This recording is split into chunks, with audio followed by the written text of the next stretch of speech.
Hi, I'm Maggie. Thank you for stopping by Crafts the Charm today. I'm so glad you're here. So bottle brush trees, they're not expensive. It's just that you're stuck with a particular look if you're going to buy bottle brush trees. And I like to make my own things. I love how easy this technique is for making bottle brush trees, and it allows you to make trees in the color and style that you want. Today I want to make some primitive bottle brush trees. Let's go have some fun. To start, I'm using this hyper tough twisted sisal rope, which I bought at Walmart. I'll include a link in the description. And I'm going to cut roughly 4-inch sections of this rope. This is a 1/4 inch in diameter, and a 1/4 inch of this rope translates to roughly 1 inch of your bottle brush tree. So cut as many sections as you need for the height of the tree that you want. After you cut the sections, you're going to untwist them, and they're going to be wavy, so you can soak them in water to straighten them out. It takes less than a minute for them to straighten out. Now for my first tree, I used acrylic paint to dye the fiber. This is just a Craft Essentials acrylic paint in hunter green that I happen to have. So I put some of that paint into a container and added a small amount of water, mixed it up, and then wrung out the fibers so that they weren't too wet, and then put them in the green paint and water mixture and just tried to get them completely soaked through with the paint. I then laid them out on a paper towel to dry. Now they are going to dye better if you pull them apart. That way each individual fiber should get dyed.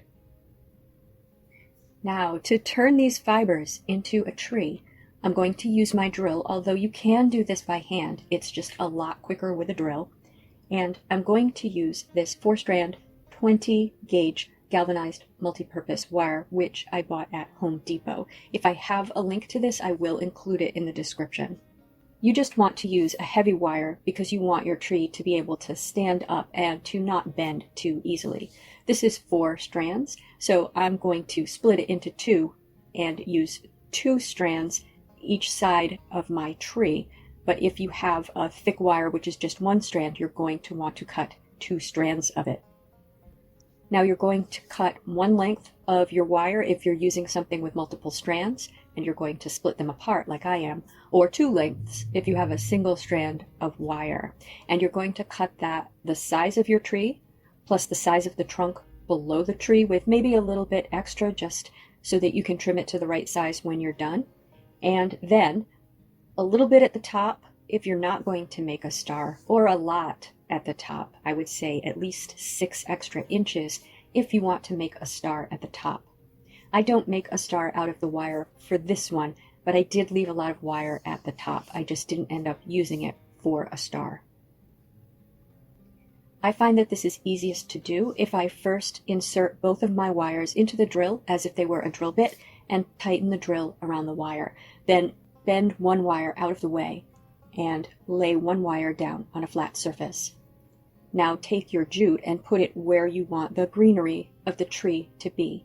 And the thicker the layers of jute, the more full your tree is going to be. Try to lay it across the wire so you have an even amount on either side.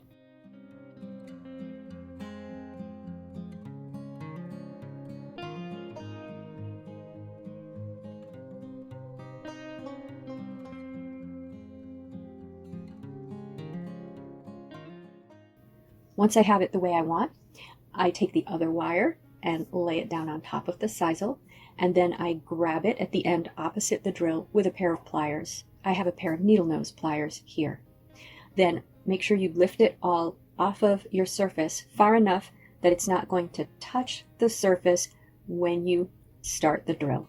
And then start the drill holding gently with the needle nose pliers, but firmly, and drill slowly. I have in the past had accidents where the wire broke off, but I find if I hold it gently and firmly and run the drill slowly, I don't have accidents.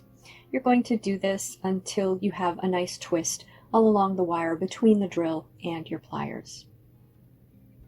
Once you have that, you can remove the wire from the drill and then just rearrange the fibers with your hands. If you want to have a sort of triangular shape to your tree, you can then trim it.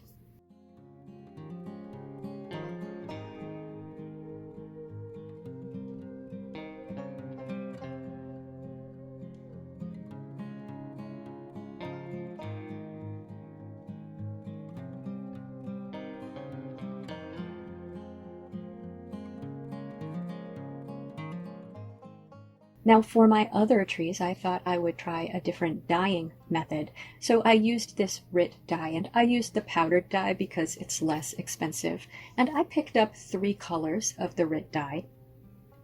I have Kelly green, teal, and dark green. And I'm not measuring this.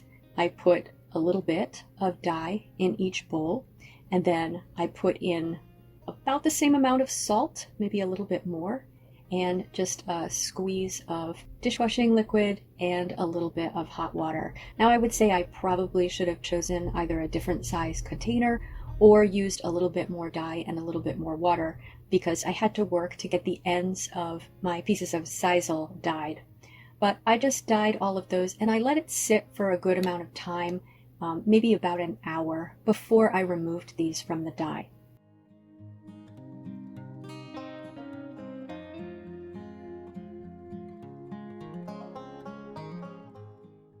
And I would definitely recommend wearing gloves when you work with this dye. Now in the past, when I've used Rit-dye, I have rinsed whatever it was that I dyed. And I think I should have rinsed these, because you'll see later that the dark green sisal particularly dyes my fingers and my fingernails when I work with it. And my fingers I could get clean. The fingernails are a little more difficult to get clean. So I would recommend rinsing this before you work with it. But what I did was I squeezed it out and then I left it out to dry overnight.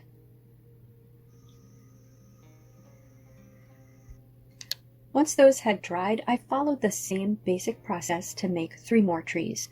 I made one tree that was the Kelly green predominantly, but with a little bit of the dark green mixed in, because I thought that that mixture of colors would give it a little bit of a realistic look.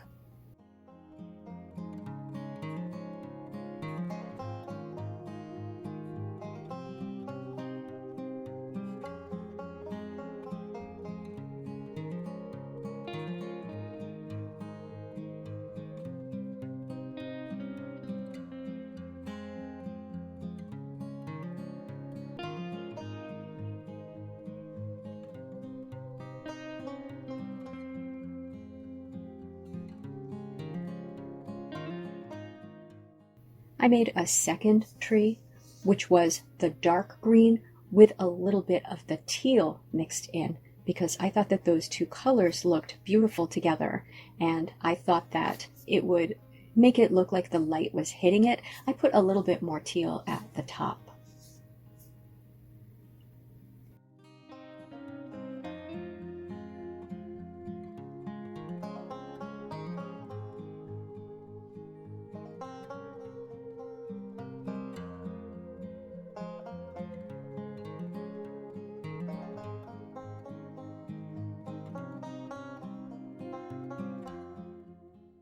Now for these 2 trees, I made stars out of the length of the galvanized wire that was at the top. So if you are going to do this, you have to choose what's going to be the top and what's going to be the bottom of your tree. And then when you make the star, you are now choosing what is going to be the front and back and the sides of your tree. And to make the stars, I used 2 of the wires. So we have 4 wires here.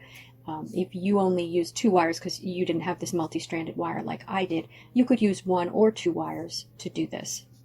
And I just did my best with my pliers to bend this into a star shape at the top. I started out by trying to measure like every ½ inch, which is roughly where the bends are going to be, but I found that just doing it by eye actually worked a little bit better for me. And once I had the star shape pretty good. I cut off the other wire with a little bit of extra length and bent it around the end of my star, and I also wrapped the end of the star wire around the top of the tree, and then I pressed all of those ends down into the tree so there wouldn't be any sharp edges on the tree. I took what was left of the wire and I made a star for the tree that I dyed with paint because I didn't feel its wire was long enough to make a star. And then I just sort of wrapped its wire around that star to attach it to the top of the tree. So you can do that if you don't leave enough wire for a star at the top of your tree.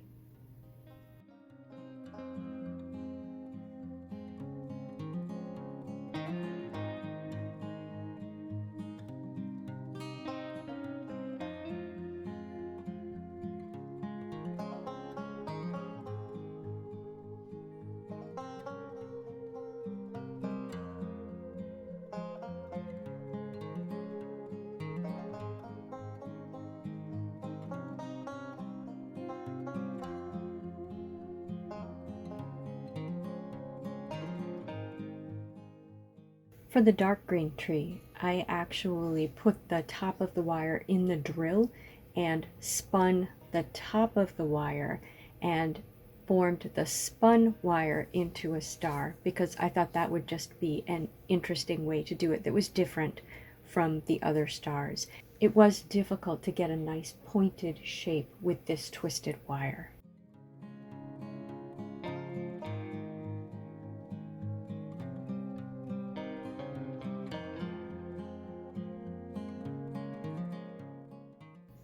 Now for my teal tree, I thought it would be fun to try to make some pine cones for the tree. So I have here some brown paper, which I just ripped off the top of a brown paper bag. And what I'm going to do is basically roll beads out of this paper. So I cut strips that are about 2 inches long, and then I cut those strips on the diagonal. I then thought that I would like the pine cones to be a little bit darker than this brown paper color, so I painted one side of them with apple barrel burnt umber acrylic paint. I like the color of this paint. It's a nice dark brown. Once they had dried, I took each triangle and put white glue on the unpainted side, spread that around with my finger, and then I wrapped it around a little bit of brown wire.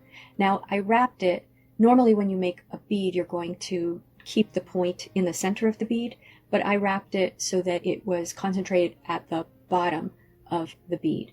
And then once I had done that, I had it a little bit in from the end of the wire. So I bent the end of the wire up, and then I bent the long end of the wire down. So the wire completely holds the bead in place. That's our pine cone.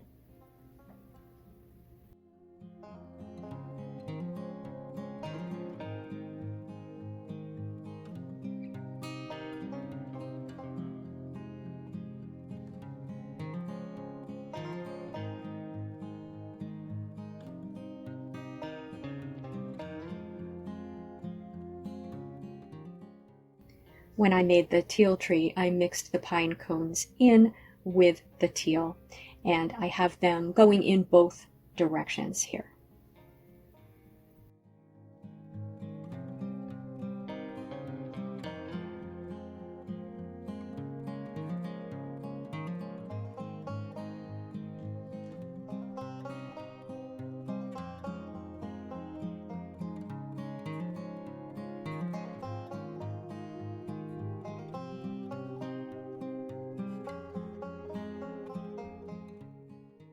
I then used a wire snip to trim off any of the brown wire that was on the opposite side of the pine cone.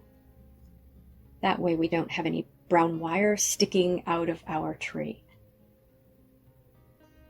Now for the bases for my trees, I went out to the wood pile and took this log, which is, I guess it's about 3 inches in diameter. I think that you can probably buy little circles of wood like this at a craft store if you don't have branches in your yard, but because we have lots of branches and wood, I decided I would just find one that seemed like it was the right size and cut a few discs from that. So I cut 4 rounds from that, and I did use my radial arm saw because that was going to be quicker than trying to cut it by hand.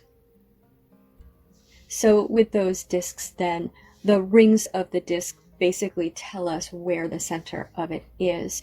And I just used a drill bit that looked like it was the right size, maybe a little bit smaller than the wire that I have at the bottom of each tree, and drilled a hole at roughly the center of each of these discs. And then I did put the wire from the trees from the bottom of the trunk into the discs. And sometimes I took it out again and then trimmed a little bit of the wire, so I just adjusted the height of the tree until I was happy with that. It's also easier to arrange the sisal of the tree and the pine cones once you have it standing up, because these trees will flatten if you lay them down.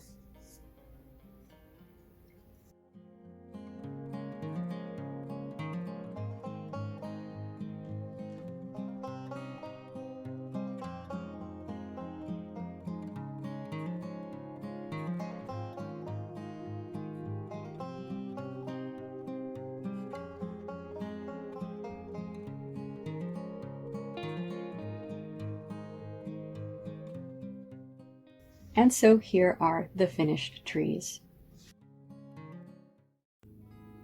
So what did you think of our primitive bottle brush trees? Did you have a favorite? Are you planning on making them, maybe with some variations? Please tell me in the comments. I do like this tall tree. I do not like that it stained my fingers, but I like the shape of it, and I really had fun making these stars on the tops of the trees. Now, I think the painted tree is actually one of my favorites, maybe because I think I made it a little bit fuller, but also because it doesn't stain my hands, which is a bonus.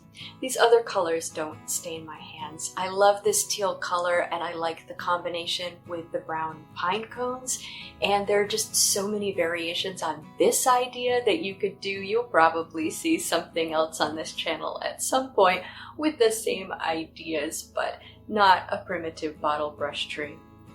If you liked this video, please give it a thumbs up. And if you enjoy this sort of content, please subscribe to Crafts the Charm. Thank you for spending time with me today. Take care.